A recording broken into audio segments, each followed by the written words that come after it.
Restrictions on the way. We'll be going to cabinet with recommendations. We'll make an announcement tomorrow. A curfew won't be one of them. So what other measures are being considered? Plus, for us in the hospital, it's terrifying because we are so heavily reliant on ICU services. the province also set to reveal grim new modeling that forecasts ICUs being filled beyond capacity by next month. And this will be the first clinic program in the city of its kind. Toronto will be opening its first COVID-19 vaccination clinic ahead of schedule. Who will be getting a shot inside the Metro Convention Centre? Good evening, I'm Kelda Yoon. The province will announce new restrictions tomorrow to limit the spread of COVID-19. We know a curfew won't be part of the plan, but other measures are on the way. Here's what we know is on the table. Gathering limits reduced to as few as 5 people. Shorter hours for essential businesses, which would involve earlier closures and later openings. Limits on construction activity while still allowing essential construction to continue, such as healthcare, critical infrastructure, and residential. And a requirement that no employees would be allowed in offices unless they are deemed essential. And declaring another state of emergency also on the table. Now, we should stress that these are only proposals. We won't know what cabinet has decided on until tomorrow. It comes as the province prepares to release new pandemic modeling that the premier has warned will be grim. Queen's Park reporter Mike Crawley has the details. Premier Doug Ford has had the forecasts since Friday. When you see the modeling, you'll fall off your chair. Although the government is not going to release the modeling publicly until tomorrow, sources who have seen it have told CBC News some of the highlights. They say it forecasts an average of 6,000 new daily cases of COVID-19 before the end of January. To put that in context, that is 10 times higher than the peak of Ontario's first wave. This is dire. This is truly a dire situation, and I hope people recognize that. The sources also say the modeling suggests Ontario's intensive care units will be filled beyond capacity by early next month. The province's hospitals can handle roughly 2,000 ICU patients. Around 1,200 of those beds are typically occupied by patients who don't have COVID. The projections suggest ICUs will have 800 to 1,000 COVID patients on top of that in early February. For us in the hospital, it's terrifying because we are so heavily reliant on ICU services. Overflowing ICUs would mean difficult choices for doctors. Such as who is going to get the ventilator and who is not going to get the ventilator, who is going to live and who is not going to live. There's also new data showing a spike in mobility by Ontarians in the days just before Christmas. Also, the results of surveys suggesting that many people in the province are not following basic public health guidelines. Asked if they'd had any visitors inside their homes in recent weeks, 50% of those surveyed in the COVID hot zones said yes. So given all this, what is the government's plan? Well, we worked all weekend, basically all weekend, right until late hours last night. We'll be going to cabinet with recommendations. We'll make an announcement tomorrow. Mike Crawley, CBC News, Toronto. Many health experts are glad to hear a curfew isn't on the table, but what do they want to see done instead to curb the spread of infection? Chris Glover takes a look. Vacant streets in Quebec as a nightly curfew came into effect this weekend, but don't expect a similar thing in Ontario. There isn't much to support the implementation of curfews. I think people will tend to crowd a little bit more before the time of the curfew. From regional officers of health to infectious disease physicians, many in Ontario's medical community railed against curfews today, especially for potentially stigmatizing at-risk neighborhoods. Are we going to go to those communities where people don't have typical 9-to-5 jobs? Are we going to enforce people to go home after 8 o'clock who are scarcely housed or work shift work? And are we going to create more encounters? It was a serious consideration, but at this point I understand it's not going forward. But there are other serious measures being considered. So with curfew off Ontario's table, Toronto Public Health is advocating the provincial government fund 10 paid sick days. sick leave provisions and income supports so that people can refrain from attending work when they're sick or symptomatic. These are the kinds of things that I know will make a difference. I'm almost to the hair lighting on fire time with this, where we know from the facts and figures this is a real source of fear and concern out there. It is just beyond comprehension. Mayor John Tory clearly and loudly demanding it too. He's also miffed big box stores are still operating. Why shouldn't we have big box stores closed? I never, frankly, understood entirely why they were open when other businesses were forced to be closed. He's not the only one calling for a dramatic rethink of what is essential, especially with an escalating number of outbreaks linked to Ontario manufacturing and packaging plants. One could say Amazon is essential, but at this time and point, maybe if it's causing transmission, it's less essential than we need. If they are allowed to stay open, test employees more often, cut back shifts, and follow up with enforcement, says York's medical officer, who is currently finding many manufacturing plants are failing to follow the rules. We are actually very disappointed to find that many of them are lacking the basic safety measures that have long since been advocated. And regardless of what new safety measures are announced tomorrow, every single expert and official that I spoke to today said the same thing. For any measures to work, they're going to need people to follow the rules. Chris Glover, CBC News, Toronto. Toronto remains the hot spot in the province, reporting 931 new COVID-19 infections today. This as the city announced it will be opening its first vaccination clinic next week, 3 months ahead of schedule. While the clinic is for frontline workers and won't be open to the public, it will help the province prepare for the larger vaccine rollout when time comes. Angelina King reports. Toronto will be the blueprint for how people will be getting vaccinated outside of hospitals across Ontario, starting here at the Metro Toronto Convention Centre. Come Monday, frontline workers who administer the vaccine, work in harm reduction, and the shelter system can get their shots here. They have sacrificed a great deal to support our society's most vulnerable. Dr. Naheed Dasani works with people experiencing homelessness in Toronto. He says after an exceptionally difficult year for vulnerable populations, he's happy to hear those that care for them are next in line. Many of these shelter workers are working overtime, double shifts. They're working in high-risk scenarios where they're at high risk of getting COVID-19. The clinic here will be open 7 days a week for an initial 6 weeks. The plan is to vaccinate 250 people a day for the first half, and then those people will come back during the last 3 weeks to get their second dose. This will be the first clinic program in the city of its kind. This program will allow all of us to refine the immunization clinic concept so that we make sure we get it right in all the clinics we will have in operation across the city when vaccine is available for the general public. It'll also help guide jurisdictions outside of Toronto. The city will be creating a playbook based on the workings of this site and will be providing it to the provincial government for others to follow. It also says it's gearing up to immunize the public as soon as there's enough doses to go around. That will include mobile sites, a focus on priority neighborhoods and locations strategically placed across the city. This network of clinics will include the use of large public facilities, which we are finalizing now, as well as a number of city-operated facilities, including community centres. Dr. Dahani says he hopes prioritizing shelter and harm reduction staff doesn't stop at getting vaccinated. I think we need to think about other social policies that support shelter staff and housing workers as well, including paid sick leave, decent wages, and a moratorium on evictions. According to Health Canada, Ontario is slated to get more than 137,000 vaccine doses in total this week. Angelina King, CBC News, Toronto. New tonight, CBC News has learned the Prime Minister is planning a cabinet shuffle tomorrow involving a handful of ministers. Sources tell us Navdeep Bains, Minister of Innovation, Science and Industry, has decided not to run in the next election and is leaving cabinet.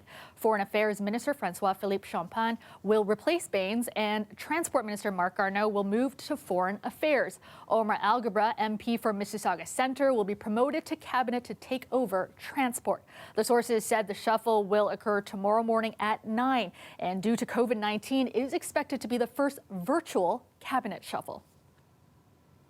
Oakville Mayor Rob Burton has resigned as chair of the Halton Police Board after he approved a trip to Florida by Halton's police chief in late December. Burton granted his approval of the trip by Police Chief Stephen Tanner, despite a federal government advisory that urges all Canadians to avoid non-essential travel outside of Canada. In a statement, Burton said he is deeply regretful for giving his approval before Tanner took the trip, saying, quote, "I regret sincerely that I focused at the time on the ways the chief's trip qualified as essential travel. I should have recommended against it because it could generate public concern about me not setting a higher example than the rules and guidelines actually called for." Tanner has said he went to Florida to look after a personal business matter.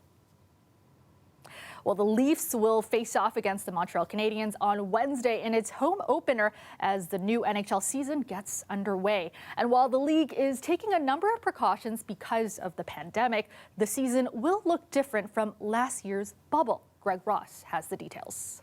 Back to 5. It's not going to be business as usual, but it's definitely going to be better than being locked down in a bubble like last year, according to Leafs defenseman Zach Bogosian. It is nice to be home with the family and be able to use our home rink. We couldn't very well ask the players to put themselves in a bubble for 6 months. We knew that wasn't going to be something we could even ask. NHL Commissioner Gary Bettman says the NHL spent the entire off-season putting together a plan that they believe will keep their players and staff safe this season. We've issued 12 protocols spanning 213 pages. As I told the managers and the coaches, the protocols are not a suggestion or a recommendation. They're what need to be done in order for us to address and get through the pandemic, and we will vigorously enforce them. Teams will be traveling this season, but not as much, only playing teams within their own division. By limiting the travel and using the divisional play that we're using, and using the same hotel for all clubs in each city so that there are protocols that we can be on top of. But even with all those precautions in place, there are concerns. I would suggest this is not the right time to do that. With record numbers of cases being reported in Canada right now, this epidemiologist wonders if hockey should be a priority. We actually have a series of 7 factors. We call them the 7 C's of contagion. And if I go down the list there, I think 6 of them are well covered by the idea of people playing a game of hockey. He expects that there will be outbreaks, just like we've seen in other sports, like baseball and football, where games had to be canceled, something the NHL is prepared to do if necessary. We've left ourselves not much, but a little flexibility to deal with that. And we're going to have to make some judgments in real time. But in the end, Bettman believes the good will outweigh the bad. We think it's important for the game because our fans and our players want us to. And it may give people, particularly those who are back in isolation or where there are curfews, a sense of normalcy and something to do. Greg Ross, CBC News, Toronto. As the province weighs new lockdown measures, is there a plan to stop the spread of a new, more contagious variant of the virus? Worst thing to do would be to let it spread throughout the country, right? Like that would be a big mistake. But we have no plans of controlling that whatsoever right now. We look at the problem of not just international travel, but local travel after the break. Plus, carrying on with these temperatures above seasonal, in fact climbing, I'm meteorologist Colette Kennedy. We'll take a look at the week ahead and whether we're going to lose these gray skies. That's all coming up after the break.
Emergency dispatchers are the ones who answer the call when you dial 911, and they've been under increased pressure during this pandemic. Well, now a call center in Toronto is dealing with an outbreak of its own. Ali Chiasson has the details. Where do you need us? According to the latest numbers, there are 11 positive cases of COVID-19 at Toronto's Central Ambulance Communications Centre. There are 24 others at home, isolating as a result. Our occupational health and safety teams are fully engaged. We asked Fire Chief Matthew Pegg today whether the outbreak at the call centre could disrupt 911 service. There has been no interruption to any of those dispatch services, nor do I anticipate that. There are measures in place to keep it that way. The call center is being routinely sanitized, there's additional public health signage, every employee is screened daily, surveillance testing started last week, and workspaces have been rearranged to allow for better physical distancing. Toronto Paramedic Chief Gordon McKechnie joined the press conference today to say they have flexible staffing to ensure there's no gap in service. And as a further fallback, we also have qualified management team members that can step in to fill any staffing gaps. Vaccines rolled out for paramedics last week, and since they work in tandem with call takers, I asked Chief Pegg whether they would be candidates to receive the vaccine sooner than later. How that gets expanded and at what point it gets expanded beyond frontline paramedics is forthcoming at the direction of the province. I don't know when that will happen. We will eagerly await that decision, which undoubtedly will be timed with the arrival of additional vaccine. It was a concerned dispatcher who reached out to CBC Toronto, bringing the outbreak to our attention. According to their union, CUPE Local 79, up until December 29th, face coverings only had to be worn when an employee got up from their desk. Now, medical-grade masks have to be worn at all times, and plexiglass has been put up between their desks. Ali Chiasson, CBC News, Toronto. Some are warning domestic travel is contributing to the spread of COVID-19, but at the moment there's little stopping Ontarians from moving around the province, prompting some to say we could be doing more to keep people close to home. Lauren Pelly has that story. High-profile Ontarians have been making headlines for traveling abroad. From a Public Health Agency of Canada staffer's jaunt to Jamaica, to a hospital CEO's Dominican holiday, to Ontario's now former finance minister being outed for a trip to St. Bart's. Obviously, I made a significant error in judgment. Both the feds and province are also bringing in more airport testing and screening. We need to do everything possible to stop this virus from coming into Canada. But Ontario's own data shows travel outside the province is tied to the smallest portion of cases. Experts say officials also need to turn their attention to regional and local travel, in part to combat the spread of new, more transmissible variants of the virus. In Ontario, the worst thing to do would be to let it spread throughout the country, right? Like that would be a big mistake. But we have no plans of controlling that whatsoever right now. I don't know that there is any way in which you could prevent Torontonians or any other people in the province from moving around. Other areas are trying. In the early months of the pandemic, both Italy and France launched requirements for people to carry travel documents justifying the nature of residents' trips, while Australia now has travel restrictions across much of the country, with a permit system in place to move between certain states. All tough measures and tricky to implement. How do you find that very delicate balance, right, between measures that actually limit the harms done by COVID-19 and at the same time mitigates the impacts of restrictions on activity? That's a question Ontario may need to answer with the prospect of a tougher lockdown looming, since allowing residents to move around means the virus does too. Lauren Pelly, CBC News, Toronto. You're looking at a shot of the Toronto skyline, currently -1 downtown, with mainly cloudy skies continuing into the overnight. Let's go now to our meteorologist Colette Kennedy. And Colette, a cloudy day overall, but also mild for this time of year. Thanks, Kelda. Well, you know, often with weather, there are these trade-offs. So here we are with gray skies again today, and we're going to have quite a bit of cloud cover as we go ahead into this week. But we're seeing our temperatures running above seasonal. So I guess that's one of the trade-offs that we're looking at. If you want snow, in the short term anyway, it's a snow go, because I've got some flurries here and there, And even by the time we get to the end of the week, because of the mild temperatures, some rain showers in the forecast. But in terms of active weather, primarily, that's all we're looking at. There's a weak system that was exiting today, exiting eastern Ontario. Daytime highs, Ottawa at 1, Kingston at 1 as well, and for Toronto 0. And then some slightly cooler air into southwestern Ontario, and we're going to kind of see that trend as we go through the night and into tomorrow as well, that pocket of some colder air, even though we've got a southwesterly breeze. Now, that southwesterly breeze, yes, a little bit of lake effect flurry activity is the potential is there, and we could see that into the Niagara region, and we've been seeing a little bit of that as well around Georgian Bay and towards the shores of Lake Huron. And so know about that. You see all the cloud cover as well that's in play here. Taking you towards lunchtime tomorrow, there you go, still looking at a little bit of that lake effect, so do be aware of that if you're going to be doing any traveling there, if you're in the Grimsby, St. Catharines, through that region there. Now, by the time we get to late day Tuesday, we start to see the clouds breaking up a little bit. So we could see some sunny breaks through the GTA early in the day, and then again very late before the sun sets. It is setting after 5 o'clock now, but mostly that clearing comes into the evening hours, and that's somewhat unfortunate because it allows the temperatures to fall off through the overnight, although we stay mild as we go through those daytime. In fact, warming as we head into this week. So I want to show you your temperatures. I say just a little bit cooler here into southwestern Ontario, and certainly if you factor those winds in and how they make it feel, starting at -7, but tomorrow climbing above the freezing mark, not necessarily the case elsewhere. Like in Windsor, you'll be just below the freezing point for your daytime high on Tuesday. Tonight, that southwesterly breeze gives a wind chill of -9 for Toronto, but it's -13 there for you into Markham, and you'll feel that into tomorrow morning, but by afternoon, the temperature's pulling up a little bit. I mean, there's not a big change here with some of these numbers when it's -3 to 0 for Toronto, right? But look at that warm up that does come as we go through the week. A few flurries on Wednesday. Yes, that potential is there, especially late in the day, and then more of some rain showers into a mix because of the daytime high. Friday, Kelda, up to 5 degrees. And a snow go. I like that. Thanks so much, Colette. The weather is brought to you by Trane, the most reliable heating and cooling brand. We test, so it runs. It's hard to stop a train. The top baby names for Ontario are out. We'll have the top 5 boys and girls names and why one of them is the name of the decade when we come back.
A lot of people wondering where all the snow has been this winter in Ontario. Well, apparently it's overseas.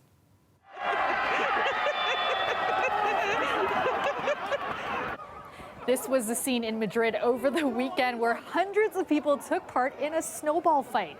This following a major storm that dumped up to 50 centimeters in some areas. That's the heaviest snowfall the city has seen in half a century.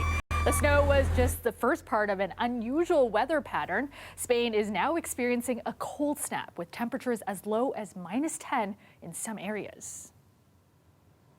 And before we go, the Ontario government has released the top baby names from 2019.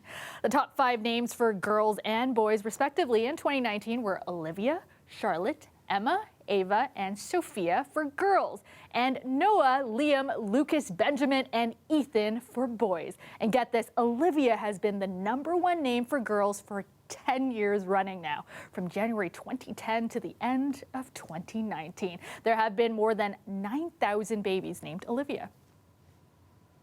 And that is our show for you tonight. Thank you so much for watching. I will see you back here tomorrow night at 11. Have a great night, everyone.